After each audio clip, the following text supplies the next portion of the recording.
Cheguei! Eu sou a Paula Frati e eu tô aqui hoje para dar dicas preciosas para você, papai e mamãe, que tem um filho com TDAH. Fica aí até o final porque as dicas serão muito valiosas. Não vou entrar muito nas definições do que é o transtorno de déficit de atenção com hiperatividade. Então, se você ainda não viu nenhum vídeo que eu faço as definições, que eu falo um pouquinho sobre o conceito, procura aí que tem vários vídeos explicando direitinho o trio que mora nas mentes inquietas: hiperatividade, desatenção e impulsividade. E tudo isso dá um embasamento, é uma base para vocês entenderem este vídeo que eu vou gravar hoje, tá bom? Então hoje o vídeo é para pais ou para pessoas que têm uma criança com TDAH ou crianças que têm as características do TDAH, né? Principalmente esse trio problemático, certo? Vou começar com uma dica preciosa e eu acredito que a mais importante. Cuide de si mesmo. Você que tem uma criança, qualquer criança, independente do TDAH ou não, sabe que é muito difícil educar uma criança. É muito difícil cuidar de uma criança. Exige muita paciência, exige muita tolerância à frustração, exige muito conhecimento, enfim, carinho, amor, cuidado, exige muito. Então você, pai, você mãe, você precisa sempre estar em contato com os seus sentimentos, com as suas limitações, para você poder cuidar melhor da tua criança. Pais de crianças com TDAH precisam cuidar ainda mais de si mesmos. Por quê? Porque é uma criança que vai exigir muito mais paciência, é uma criança que vai exigir muito mais tolerância à frustração, é uma criança que vai testar você o tempo todo. E se você não se conhecer, se você não fortalecer os seus recursos, a chance de você perder a paciência, a chance de você se perder pelo caminho é muito grande. Então a minha primeira dica para papais, mamães e pessoas que cuidam de crianças, e principalmente para papais e mamães que cuidam de crianças com TDAH, é: cuide de si mesmo. Por favor, estou pedindo encarecidamente, cuide de você, porque depois você vai saber cuidar melhor da tua criança. Segunda dica: não tente ser perfeito. Eu costumo dizer para os pais das crianças que eu atendo que quando nasce um bebê, quando nasce uma criança, nasce junto a culpa dos pais, principalmente das mães. Parece que se sentir culpado é muito natural aos pais. Tudo que acontece de errado com o filho, tudo que não sai, todas as coisas que não saem como planejado, os pais olham para essa situação e dizem: poxa, o que eu fiz de errado? Onde foi que eu errei? A famosa frase: onde foi que eu errei? Queridos papais, queridas mamães, vou confirmar o óbvio. Eu adoro confirmar o óbvio. Não vai dar para ser perfeito. Você vai errar. Vai errar muito, muitas vezes. Com crianças que têm TDAH, você vai errar muito mais vezes, porque são crianças difíceis. E a sensação de que você tá fazendo alguma coisa errada, ela aumenta a cada dia. Então, assim, calma. Primeira coisa, calma. Você não está fazendo nada de errado. E mesmo que você esteja, não é proposital. Eu tenho certeza absoluta que se você chegou até aqui neste vídeo, é porque você se preocupa com a tua criança. É porque você quer o melhor para a tua criança. E isso já é muita coisa. Já faz uma baita diferença. Você não erra tentando errar. Você não erra de propósito. Você erra tentando acertar. Eu sei disso. Eu sei, eu vejo isso no meu consultório.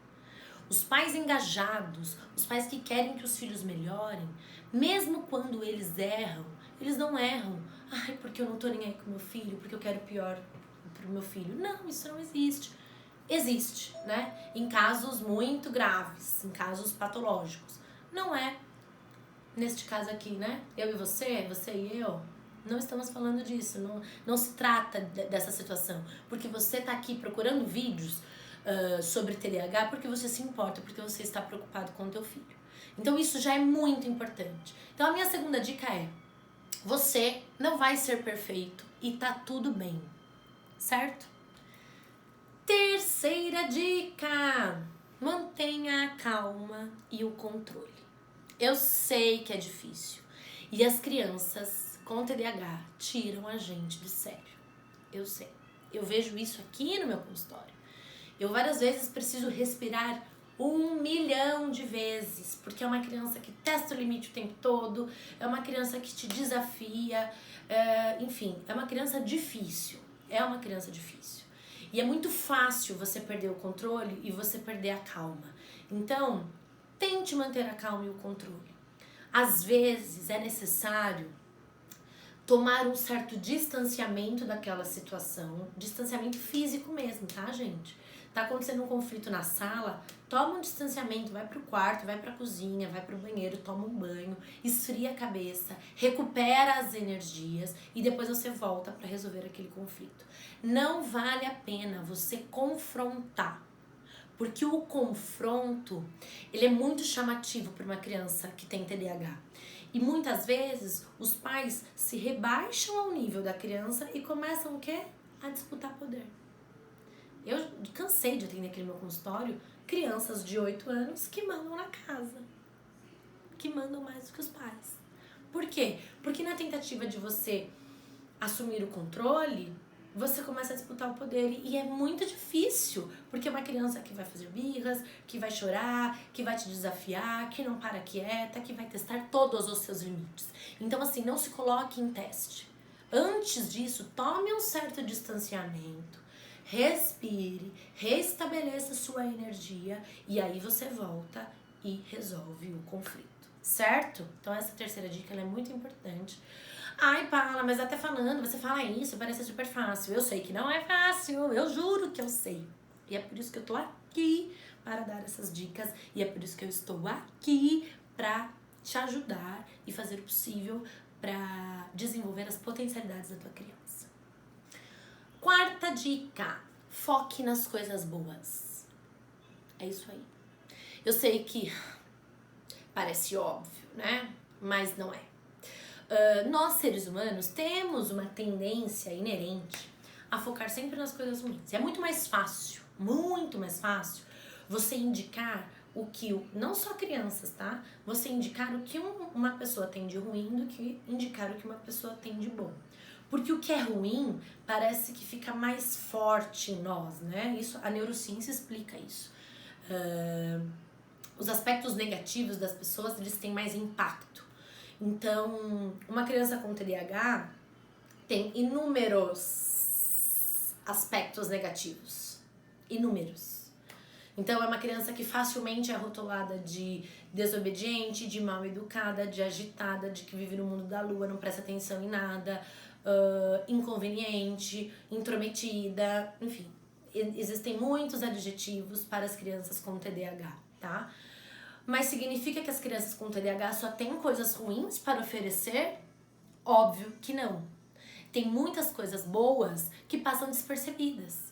Então, a gente precisa focar nas potencialidades dessa criança, no que a criança tem de bom. Então, é focar, reforçar e elogiar sempre que possível, tá? Sempre que possível. Você não precisa elogiar o teu filho porque ele, sei lá, guardou o tênis, sendo que o mínimo que ele tem que fazer é guardar o tênis. Ou elogiar o teu filho porque ele colocou a roupa suja no cesto de roupa suja. Se isso já é algo que está na rotina dele. Agora, se isso faz parte de uma regra que ele seguiu pela primeira vez, você elogia. Se o seu filho foi bem numa prova e você viu o esforço que ele fez para ir bem nessa prova, você elogia. Então, assim, foque nas coisas boas. E canalize essa criança para as coisas boas, porque ela tem. Ela tem, mas ela não sabe que tem, né? Como eu já disse em vídeos anteriores, TDAH e autoestima baixa, autoestima fragilizada é uma combinação que acontece com muita frequência, tá? Então a gente precisa tomar cuidado para que a nossa criança, ela se fortaleça. Todas as crianças precisam de encorajamento, todas as crianças precisam de direcionamento, todas as crianças precisam ser potencializadas. As crianças com TDAH precisam em doses cavalares, tá? Elas precisam ainda mais, muito mais. Então foque nas coisas boas. As coisas ruins precisam ser sinalizadas? Sim. Mas a gente precisa focar nas coisas boas. Olhe para tua criança e perceba, analise o que ela tem de bom. Ela tem muita coisa boa. E é nisso que nós precisamos focar. Quinta dica: estabeleça regras claras e objetivas. Já dizia aquele locutor de futebol. A regra é clara. É isso. A regra tem que ser muito clara para toda criança, porque a criança tende a pensar num nível muito concreto. Então, ideias muito complexas ou muito subjetivas não entram na cabeça da criança. Entram só como uma informação, mas a criança não consegue decodificar essa informação. Crianças com TDAH, elas têm um pouquinho mais de dificuldade. Então, quanto mais clara for a regra e mais curta, então não adianta você... Vou dar um exemplo, tá?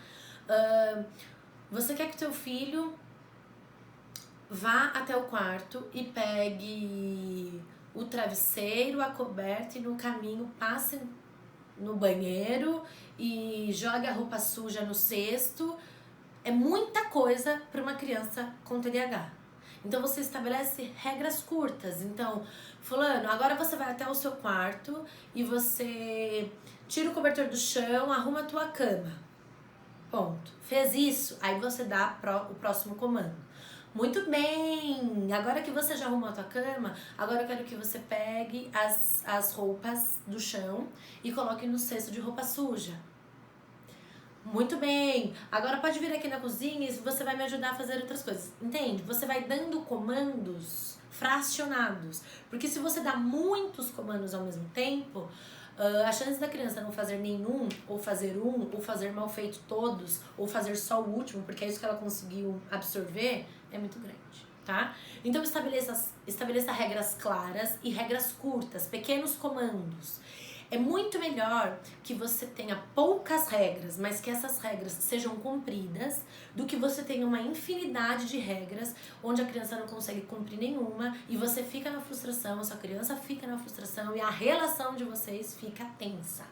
Então estabeleça poucas regras e aos poucos você vai aumentando. Quando essas regras já estiverem automáticas para a criança, você vai aumentando as regras gradativamente. Sexta dica: antecipe os problemas. Ninguém neste planeta conhece mais a tua criança do que você. E ninguém neste planeta sabe melhor dos problemas que vocês enfrentam do que você. Então, sabendo disso, meu bem, se antecipe. Se você sabe que estudar matemática com teu filho vai ser um parto, vai ser um transtorno, que ele não consegue se concentrar por 30 minutos, que ele já fica muito irritado e que daí começa a brigar, e começa a chorar, e começa a fazer birra, e aí é um transtorno, você fica irritado, você briga e aí não estuda. Então, se você já sabe a história, você já sabe o fim desta novela, então você antecipa e muda algumas coisas. Então, você foi buscar o seu filho na escola, você sabe que ele tem prova no dia seguinte, que vocês têm que estudar. Então, no caminho, você já vai conversando com ele. Oi, filho, então, amanhã você tem prova de matemática, a gente precisa estudar um pouquinho. Como é que você acha que a gente pode fazer? Dependendo da idade da criança, você pode permitir que ele também participe, né, do processo de organização. Você está dando ferramentas para a criança se organizar. Como é que você acha que a gente pode fazer? A gente chega em casa, você toma um banho, você já janta e aí a gente estuda. O que você acha que vai funcionar melhor? Vamos combinar o seguinte? Eu sei que 30 minutos te irrita, você perde a paciência. Então vamos combinar que a gente vai estudar 15 minutos hoje e 15 minutos amanhã, ou 20 minutos hoje e 20 minutos amanhã? Pode ser assim? Faça combinados. Faça combinados. Para de tratar a tua criança como se ela não sentisse nada, como se ela não existisse. Trate sua criança como um ser humano que tem sentimentos, que pode escolher, que pode opinar, né? Que sabe também o que é bom ou ruim para ela. A gente precisa confiar nos recursos das nossas crianças. Deixa a criança se autorregular também. Então, assim, faça combinados e antecipe os problemas, antecipe o estresse. Se você sabe que ir ao shopping com a criança e ficar 2 horas no shopping é absolutamente cansativo, porque a criança não vai, entendeu? Assim, se poupa de determinadas situações que você sabe que serão problemáticas. Então, assim, faça combinados. Combinados funcionam com todas as crianças. As crianças com TDAH, elas têm mais dificuldade, porque é um cérebro muito agitado, é um cérebro que não para. Mas, ainda assim, são crianças que respeitam os combinados, desde que eles sejam claros e bem estabelecidos, certo? Antecipe os problemas e faça combinados. E a última dica que eu quero dar para vocês é: seja coerente. Se você tá fazendo tudo isso muito bem, bonitinho, você tá fazendo a tua parte, você tá focando nas coisas boas do teu filho, você tá fazendo combinados, você tá conversando, você tá explicando. Quando ele faz alguma coisa ruim, né? Quando ele descumpre uma regra, quando ele é mal educado com você, quando ele não respeita os limites, você precisa ser coerente. Porque se você tá fazendo as coisas boas, você precisa também dar a punição. Punição, eu não entendam punição como sentar, conversar, ser firme, mas você não precisa ser agressivo, você não precisa ser autoritário, você não precisa ser invasivo. Então, você pode dar a punição, você deve dar a punição para que a sua educação seja coerente e balanceada. Aqui tem as coisas boas, mas também tem as coisas ruins, tem as consequências, tá? E tudo isso, gente, precisa acontecer de uma forma imediata, tá? Uma criança com TDAH, num período de 30 minutos, ela fez 1 milhão de coisas. Dentre elas, coisas boas e dentre elas, coisas ruins, certo? Se você viu que a sua criança não respeitou um limite, por exemplo, e você olha e fala: depois eu vou conversar com ela sobre isso. E aí a criança já fez 1 milhão de coisas, daí você vai e aplica uma punição. Vem cá, fulano, vamos sentar, olha só, não gostei do que você fez, e piriri, parará, pururu. Depois de meia hora, a criança já não vai entender mais por que ela tá sendo punida. Então as punições e as recompensas também, tá? Pelas atitudes boas, elas precisam ser imediatas. Não pode demorar muito tempo, porque o cérebro da criança com TDAH aqui, ó, é 1000 graus, entendeu? É 1000 por hora. Então, as punições, elas precisam ser bem aplicadas e precisam ser imediatas, porque senão a criança não entende o porquê que ela tá sendo punida. Pô, eu já fiz tanta coisa, será que eu tô sendo punida pelo quê? Porque eu pulei de um sofá pro outro, porque eu derrubei meu suco de laranja, porque eu bati sem querer no meu colega. A criança fica perdida. Então ajude a criança a se organizar e entender o porquê que ela tá sendo punida, certo? Então é isso, essas são as minhas dicas de hoje. Eu quero que você me sinalize, que você me diga se você faz coisas diferentes aí na tua casa que funcionam. E eu quero saber. Quero saber para eu também orientar os pais, as crianças que eu atendo. Quero saber para eu poder aprender com você. E quero que você também me diga o que você achou das dicas que eu te dei. É muito difícil de colocar na sua rotina? Dá para colocar um pouquinho por vez? O que você acha? Me fala, me dá seu feedback, porque para mim é muito importante, tá bom? Muitíssimo obrigada pela atenção e eu volto em breve com mais novidades. Beijo!